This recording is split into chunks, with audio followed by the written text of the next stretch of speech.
morning, everyone. Welcome to the program. This is your Business Morning. Let's get a new business and markets weeks together. It's nice to have everyone here. I am Bosun Amafaye. This is how we're starting the week. The Buhari's administration has its own version of what you call the sin tax. That was what was called decades ago in the United States when the government there raised taxes on alcohol, beverages, wine, spirits, and everything else. Yeah, so that now we're having our own sin tax. The Buhari's administration on Sunday, while we were all having some nice time having those wines and spirits, then decided to raise how much we'll be paying from 2018 to 2020. So let's show you how this is coming up. The administration says the idea is to try and expand the revenue of the fiscal authorities, at the same time to curtail what you call tobacco, which is smoking, is dangerous to your health, as well as alcohol abuse. However, the latest set of taxes on tobacco, wines and spirits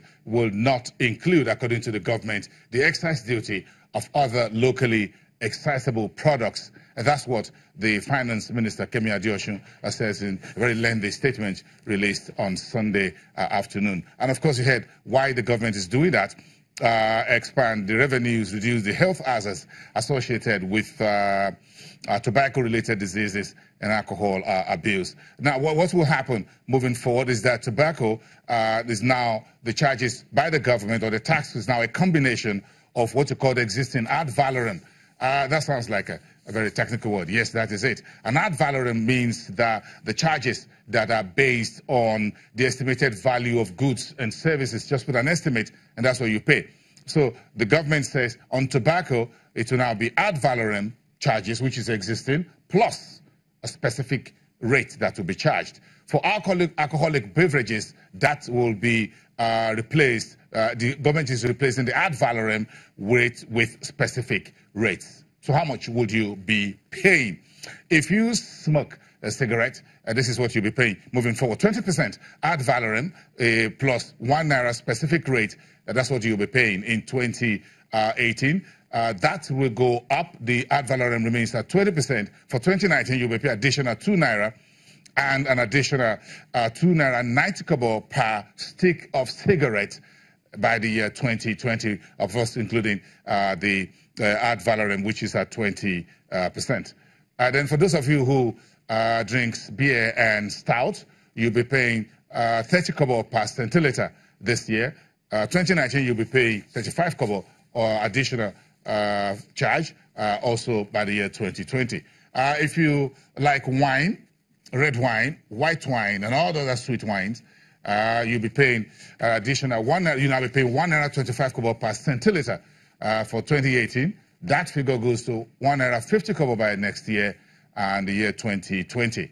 And for those who indulge in spirits, all brands of what are called spirits or alcoholic beverages, you pay ₦1.50 kobo per centiliter for 2018. In 2019, you pay ₦1.75 kobo as additional charge, and ₦2 by the year 2020.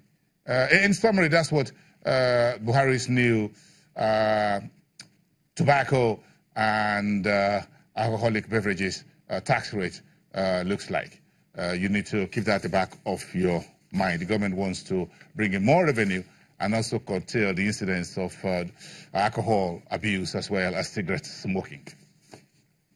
What do we have on our calendar as we start a brand new week, the full second week in the year? The President, Buhari, will today formally launch the 4 focus labs, or the 4 key pillars of the Economic Recovery Growth Plan, what we call the ERGP. And those 4 pillars, as you know them, are agriculture, transportation, manufacturing, and oil and gas. The President will formally inaugurate that today with the Ministry of Budget, National Planning, and others in attendance. We'll see how we go from here. This is much talk about economic transformation agenda of the Buhari's administration. And from today, the Egmont Group, that's the body of 155 international financial institutions or intelligence units, will begin their meeting today, and they will be ending that on Thursday. The focus is on whether Nigeria will be kicked out of the Egmont Group. That's the Nigeria Financial Intelligence Unit. Last week, on Thursday, the National Assembly made good their promise to pass the law that removed the NFIU from within the EFCC.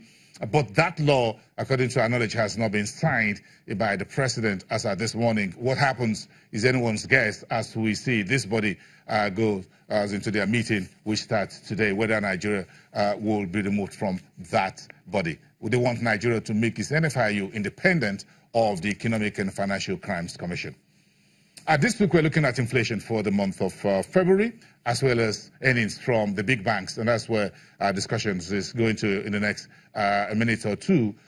Meantime, later this month, in about 2 weeks, nearly 80 Nigerian delegates of business leaders and decision makers are heading to Abidjan, the Ivorian capital, for the 2018 Africa CEO Forum, with exclusive session on Nigeria's economic transformation.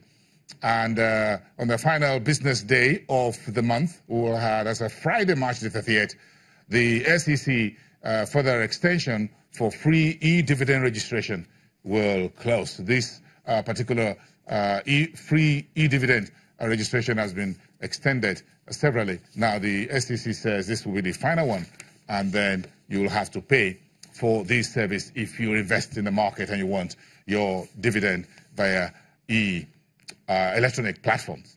This is part of the discussion today. Let's get Omefe Aromosele, who's live here in the studios with us, to discuss the markets last week with us. Good morning, good to have you. Good morning. Thank you.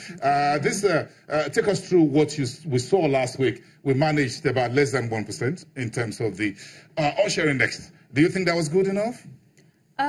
That's just looking at week on week. So week on week, we had 0.7%. The market was up 0.7%. But looking at the week, we saw the market do positive for 5 trading sessions. So the market gained on 4 of 5 trading sessions. And we're beginning to see that rally in the market come gradually. Last 2 weeks, we saw people taking profit in the market, which was expected. But now as the earnings season has come and we're seeing earnings trickle in and expectation of more earnings, we expect to see the market go in that direction to keep gaining. So for 0.7, I think we're on the right track, and we're expecting more gains in the coming year.